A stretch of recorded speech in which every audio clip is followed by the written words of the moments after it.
Hello, my name is Keith, and I will be presenting a 10-minute summation of the basics of Dota 2. To start, let's pick Nature's Prophet. Okay. Now, Dota 2 is an action real-time strategy or arts game and has one of the highest learning curves of any game genre. Dota 2 is a team game. There are 5 players per team. The two sides are Radiant from, as you see here, and Dire over here. Now, the main focus of the game are the lanes. There are 3 lanes: top, middle, bottom, middle, and top.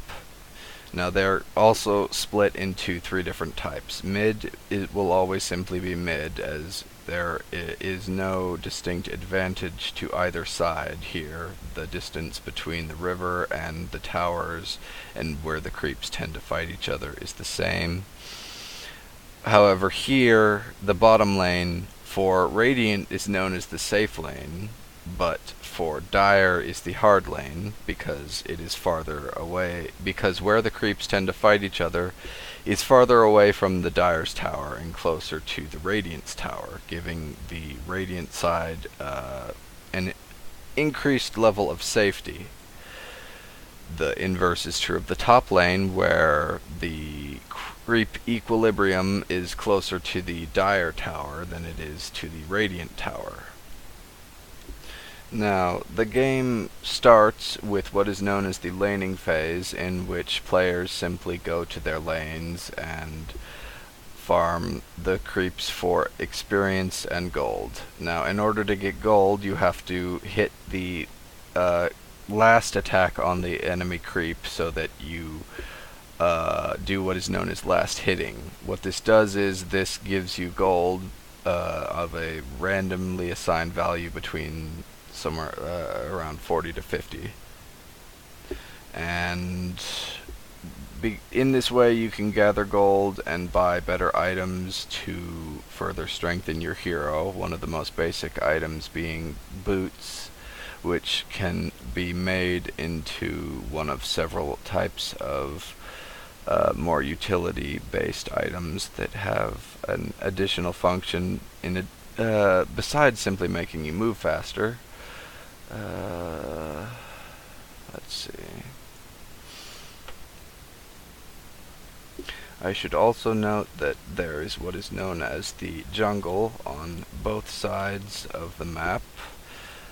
In the jungle, you will find static creeps that are neutral, as in they're not affiliated with either the Radiant or the Dire, and can also be killed for experience and gold.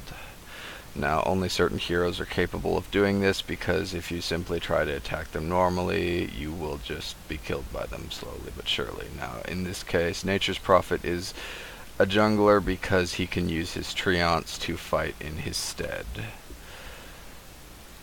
What I just did there was use a tango. A tango restores 100 health by eating a tree. This is uninterruptible by damage. Alternatively, there are salves which heal 400 health, but if you take any damage while it's being restored, it will be you'll lose the effects. And there's also clarity potions, which are similar to salves, only they restore mana. Now, you will generally at low skill levels have 2 people go to the bottom lane, 1 person to the mid lane, and 2 people at the top lane. Though at higher skill levels, it becomes more common for there to be 3 people on either the long or easy lanes, but there's almost always just 1 person mid. And the reason people separate is because the experience one gains from killing or simply being in the radius of enemies that are killed is split evenly between the people who are within experience range, which is 1200 units. Now, certain characters on the team will want to get more experience and level up faster than others, so it is beneficial to make sure that those people get the most experience and last hits. Now, the way in which you spend your gold to get items can be done at one of three shops. You have the main shop, which is available back at base. You can buy items from this shop at any time, regardless of whether you yourself are there or not. These items can then be brought to you by the courier, which is controllable by any member on your team. It can be upgraded into a flying courier, which moves faster. And there is also the secret shop. Now, the items available in the secret shop are different from the items available at the main shop that you can only get here, or in some cases the side shop. Now, the items in the secret shop are almost exclusively used for completing high-end items, because all they do are give stats, and because you want items that actually do things, they're generally only useful to that end.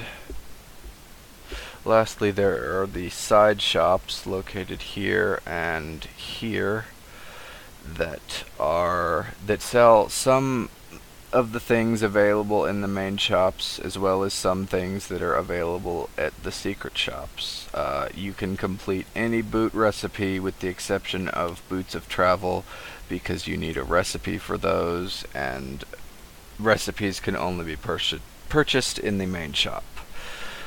Now, how you build these items is simply by buying their components, and by having them in your inventory you will automatically snap them together into the advanced item that you are attempting to create. After the laning phase, generally what begins is the pushing phase, in which one will actively attempt to disrupt the creep equilibrium in such a way that pushes your creeps towards the enemy's tower, so that you can then destroy it.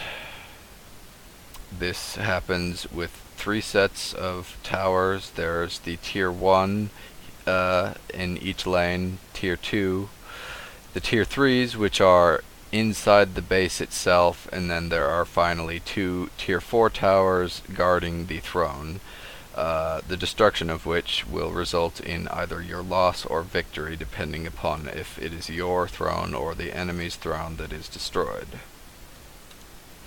A mechanic that I forgot to mention earlier that is important to keep in mind when playing Dota 2 is the dynamic fog of war.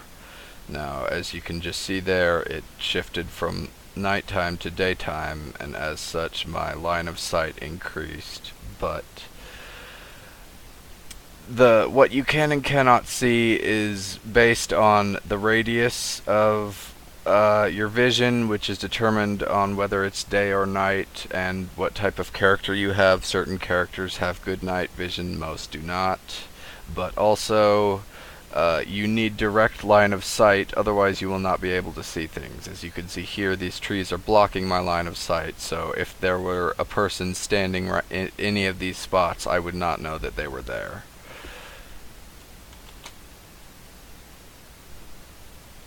Some final things to keep in mind about Dota 2.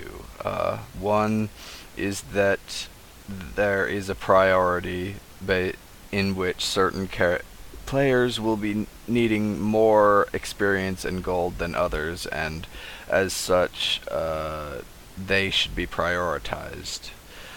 This is for the benefit of the whole team, because when you get all of your resources on one person, or as much resources as possible, they can hopefully fight on behalf of the entire team, and oftentimes be the greatest asset in team fights, in which both teams come in a group of 10 and fight with each other.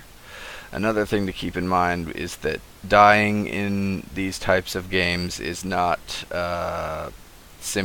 a matter of simply respawning. When you die, you provide resources, both experience and gold, to the enemy, and the more you die, the more it is detrimental to your team. As such, you should try to die as little as possible.